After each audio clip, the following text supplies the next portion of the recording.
میٹھی میٹھی شیخ طریقت امیر اہل سنت یہ ارشاد فرمائیں کہ خود پسندی اور ریاکاری میں کیا فرق ہے اور اس سے کیسے بچا جا سکتا ہے؟ رہنمائی ارشاد فرما دیجئے، جزاک اللہ خیر۔ دونوں میں بہت فرق ہے۔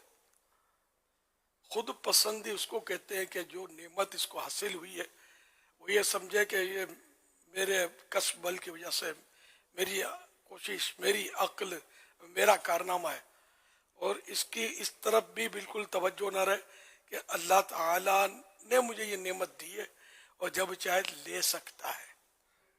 یہ توجہ ہٹا دینا اور اپنا کارنامہ سمجھنا کسی بھی نعمت کو، چاہے وہ عقل ہو، چاہے علم ہو، چاہے اچھی آواز ہو، چاہے کوئی بھی فن جانتا ہو، طاقت ہو، مال ہو، تو یہ اس کو اپنا اس کمال سمجھنا اور اس کے زوال کی طرف، اس کے ضائع ہونے کی طرف توجہ نہ رکھنا کہ اللہ جب چاہے وہ لے سکتا ہے۔ یہ خود پسندی کہلاتی ہے، خطرناک ہے۔ حدیث پاک میں ہے کہ مضمون اس طرح کے خود پسندی ایک لمحے کی، یا یہ بھول گیا میں، 70 سال کے اعمال برباد کرتی ہے، اس طرح کی روایت ہے۔ اور ریا جو ہے نا، اس کی ڈیفینیشن یہ تعریف کہ عبادت سے دوسرے کے دل میں اپنی عزت بنانا، اس کو اپنی ذات سے متاثر کرنا، اپنا مقام بنانا عبادت کے ذریعے۔ یہ ایک تعریف۔ ایک تعریف یہ ہے کہ ساتھ میں یہ بھی ہو تو بھی ریا تو ہے۔ دوسری صورت ریا کی یہ ہے کہ عبادت کے ذریعے مال حاصل کرنا، یہ بھی ریا ہے اور حرام ہو جاننے والا کام ہے۔ اب جیسے کہ امامت ہے، تو امامت بھی عبادت ہے، اس کی تنخواہ لیتے ہیں، مال حاصل کرتے ہیں، تو یہ ریا اس لیے نہیں ہے کہ اس کی علماء متقدمین نے قرآن و حدیث سے ہی روشنی لے کر اس کی اجازت دی ہوئی ہے۔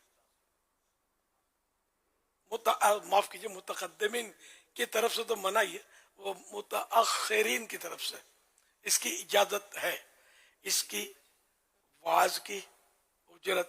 کیونکہ اگر امامت جو وقت دیتے امام صاحب، اگر تنخواہ نہ دی جائے، جو لوگ کہتے ہیں نا صحابہ کرام کے وقت میں نہیں تھا اور اب فلاں عمل کیوں ہے، یہ ان کی معلومات کے ڈیٹ کر رہا ہوں۔ اہل علم میری بات کا انکار نہیں کرے گا، جو نہیں ہو وہ انکار کرے گا، تو اس کو پتہ نہیں ہے۔ تو چاہے وہ کسی بھی طبقے سے تعلق رکھتا ہے، وہ بالکل یعنی کہ کوئی ثابت نہیں کر سکتا کہ صحابہ کرام تنخواہ لیتے تھے۔ خالی جشن ولادت ہی سمجھ میں نہیں آتا کہ اس انداز میں جھنڈے نہیں لہرائے جاتے تھے، اب کیوں لہرائے جاتے ہیں، اور 11ویں شریف کیوں منائی جاتی ہے، صرف یہ سمجھ میں نہیں آتا۔ نوٹ سب کی سمجھ میں آتے ہیں، سبھی تنخواہ لے رہے ہیں۔ واقعی بولتا ہوں، کوئی بھی ثابت نہیں کر سکتا کہ کسی صحابی نے تنخواہ لی ہو۔ حضرت بلال نے درود شریف نہیں پڑھا تھا، یہ یاد رہ گیا ہے۔ حضرت بلال نے مائک پر اذان نہیں دی تھی، یہ یاد نہیں ہے۔ درود شریف کیا تکلیف ہے یار؟ درود شریف ہم جب مائک اوکے ہے، جو واقعی ضروری نہیں ہے، مائک کے بغیر اذان پوسیبل ہے، ہو بھی جائے گی، کوئی مشکل ہی نہیں ہے۔ تو درود شریف بغیر بھی اذان تو ہو جائے گی، لیکن مسلمانوں میں رائج ہو گیا تو منع بھی نہیں ہے، اور ثواب اور فضائل اس کے بے شمار سب جانتے ہیں۔ مائک کے فضائل کتنے، یہ لوگ اعلیٰ ہے۔ تو وہ کہ بہرحال تو یوں امامت کی اجرت، وعظ کی اجرت، یہ اس کو اصل مذہب کہتے ہیں۔ اصل مذہب پر جو متقدمین کے نزدیک تھا، یعنی اصل مذہب پر امامت کی اجرت، وعظ کی اجرت، دین پڑھانے کی اجرت، جو دین پڑھاتے ہیں علماء، یا قرآن کریم کی جو تعلیم دیتی ہیں، سب حرام تھا، اجازت نہیں تھی۔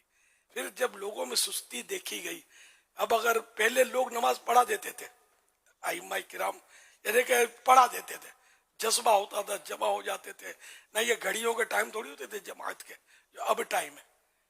یہ بھی اس کو بھی بدعت ہی کہیں گے، اور غالباً مباح بدعت ہی ہے، جائز بدعت۔ اب بھی کوئی ایسا ماحول ہے کہیں اور ٹائم نہیں رکھتے جماعت کا، سب جمع ہی ہو جاتے ہیں اور جماعت کر لیتے، تم کو گناہگار تھوڑی کہیں گے۔ خیر، تو یوں مطلب یہ کہ یہ ٹائم رکھنا بھی دور صحابہ کرام میں اس طرح نہیں تھا، یہ بھی اوکے ہو گیا، میرا جشن ولادت بھی اوکے ہی اوکے۔ خواجہ صاحب کا عرس مبارک بھی اوکے اوکے، بزرگان دین کے عرس اوکے، اور یہ سارے جو میں ضمن آپ کا ذہن دے رہا ہوں آپ کو کہ کوئی اگر یوں کبھی وسوسہ آئے یا وسوسہ ڈالے تو آپ کے ذہن میں آئے یہ باتیں، میری باتیں ہم جو کرتے ہیں نا، میں نے مثالیں ان کی دی، یہ ان سب کی شریعت میں اصل موجود ہے اور موقع پر وہ بھی بیان کی جاتی ہے۔ اب یہ کہ لوگوں کی سستی، اب امامت کی، امام کو تنخواہ نہ دو تو یہ بیچارہ نوکری دھندے کے لیے ادھر ادھر چلا جائے گا، پیٹ بھرنا ہے، بال بچوں کا مسئلہ۔ پہلے کیا ہوتا تھا، لوگ امام کی خدمت کرتے تھے، علماء کی خدمت کرتے تھے، یہ پڑھانے کے لیے، اور ان کو اجرت کی حاجت نہیں رہتی تھی، پیٹ تو مانگتا تھا اس وقت بھی، ابھی لیکن پہلے انداز یہ تھا کہ لوگ خود بخود حاضر کرتے تھے، نظر دیتے تھے، اور اب 2 پیسے دیں گے تو 10 کو سنائیں گے، یوں نکال کے دیں گے یا یوں دیں گے۔ مجھے تو بڑی بات ہوگا، اس کو شرم آتی ہے کہ جب چونکہ نذرانوں کے حوالے سے میری شہرت نہیں ہے تو یہ دعا کی پرچی کئی بار نوٹ کیا میں نے، یوں کر کے مجھے دعا کی پرچی دیتے ہیں، میں بھی یوں کر لیتا ہوں، یہ سب دیکھ لیں کہ یہ کیا ہے۔ نذرانہ لینا گناہ نہیں ہے، لیکن میں ایک بات بتاتا ہوں، بہت شرم سی آتی ہے بعض اوقات کہ کئی آدمی اگر یہ دعا کی پرچی یوں دیں گے مجھے تو لوگ تو یہ بولے کہ بڑے مولانا کو تو مزے ہو پڑے، وصولی جاری ہے۔ یہ بھی میرے احساسات ہیں، ضروری نہیں کہ کوئی ایسا سوچے، وہ سوچے تو اس کی سوچ جائز تو ہے، لیکن یہ کہ ہمیں سب کی عزت نفس کا بھی خیال رکھنا چاہیے۔ تو یوں مطلب یہ کہ پہلے لوگ خدمت کرتے تھے، اب خدمت چھوڑ دی، اب کیا کریں؟ یہ علماء کرام معاش کی طرف، روزی روزگار کی طرف متوجہ ہوئے، اور یوں مطلب یہ کہ امامت کا مسلح کون سنبھالے، یہ مسجدوں کو کون آباد کرے؟ امام تو ہوتا ہے مین،